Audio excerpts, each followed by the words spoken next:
కన్నీటి నుండి కసి పుట్టాలి. అవమానాల నుండే అనుకున్న లక్ష్యాన్ని సాధించాలనే పట్టుదల రావాలి.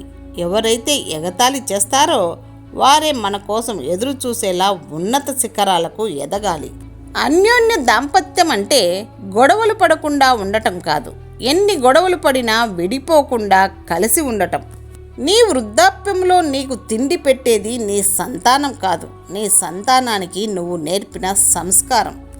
ఎంత చదివామన్నది కాదు, ఆ చదువు మనకు ఎంత సంస్కారం నేర్పిందన్నదే ముఖ్యం. నీకు జరుగుతున్న ప్రతి అవమానానికి నువ్వు నిరాశ చెందవద్దు. కాలం కలిసి రాకున్నా సరే దేవుడిని నమ్ముకొని ధర్మం వైపు అడుగులు వెయ్యి. ప్రతి అవమానానికి దేవుడే సమాధానం చెప్తాడు. కోపంతో ఒక దెబ్బ కొడితే కొన్నాళ్ళకి మరచిపోతాం, కానీ మంచిగా నటించి నమ్మకం మీద కొడితే దానివల్ల బాధపడ్డ మనసు కొన్నాళ్లకు మనుషులను నమ్మటమే మానేస్తుంది. ఎవరిపైనా ఆధారపడవద్దు.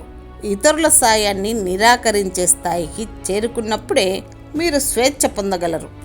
గౌరవం వచ్చాక గతం మర్చిపోకు.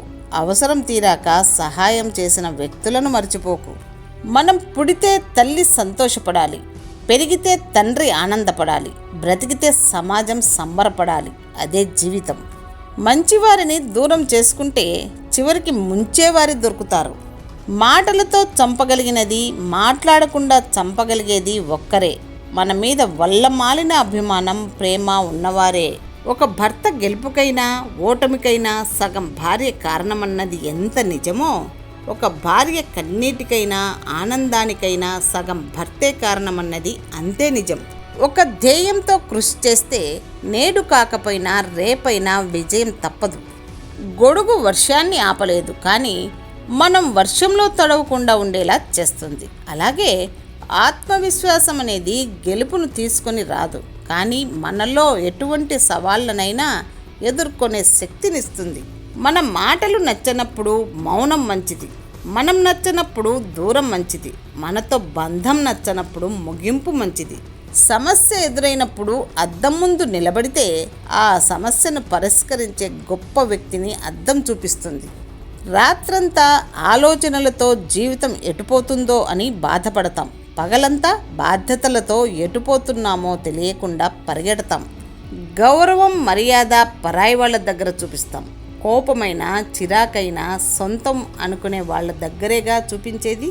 సమయానికి, ఆరోగ్యానికి, బంధాలకు విలువ కట్టలేము, కానీ వాటిని కోల్పోయినప్పుడు మాత్రమే వాటి విలువ తెలుస్తుంది.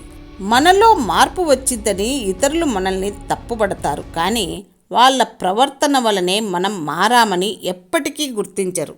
అవసరానికి పనికిరాని ఆస్తులు, సమయానికి హ్యాండ్ ఇచ్చే స్నేహితులు ఉన్నా ఒకటే, లేకపోయినా ఒకటే. డబ్బు పోతే పర్వాలేదు, ఆరోగ్యం చెడితే ఇబ్బంది, కానీ నైతిక విలువలు కోల్పోతే అన్నీ కోల్పోయినట్లే. ఈ సమాజంలో బ్రతకాలంటే వేటాడే సింహంలా అయినా ఉండాలి, లేదా పరిగెత్తే గుర్రంలా అయినా ఉండాలి, లేదంటే తొక్కేస్తారు. ఏం జరిగినా ఆలోచిస్తూ ఆగిపోకు. ఏది జరిగినా అది నీ మంచికే జరుగుతుంది. బాధ పెట్టినా మంచిదే, కానీ అబద్ధం చెప్పి మోసం చేయకూడదు. అశ్రద్ధ అనేది మానవుడిని లోతైన అగాధంలోకి నెట్టేస్తుంది. నీ జీవితం నీకు గమ్యం తెలియని ప్రయాణమైనప్పుడు నీ మనసు చెప్పిన దాన్ని మాత్రమే నువ్వు విను. ఎందుకంటే అది నిన్ను ఎప్పటికీ మోసం చేయదు, అబద్ధమూ చెప్పదు.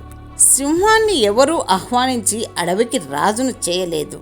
దాని శక్తి సామర్థ్యాలే దానికి ఆ ఘనతను తెచ్చిపెట్టాయి. మనకైనా అంతే. ఒక స్త్రీతో కలవాలి అంటే రుణం ఉండాలి. ఆ స్త్రీ జీవితాంతం నీతోనే ఉండాలి అంటే అర్థం చేసుకునే గుణం ఉండాలి.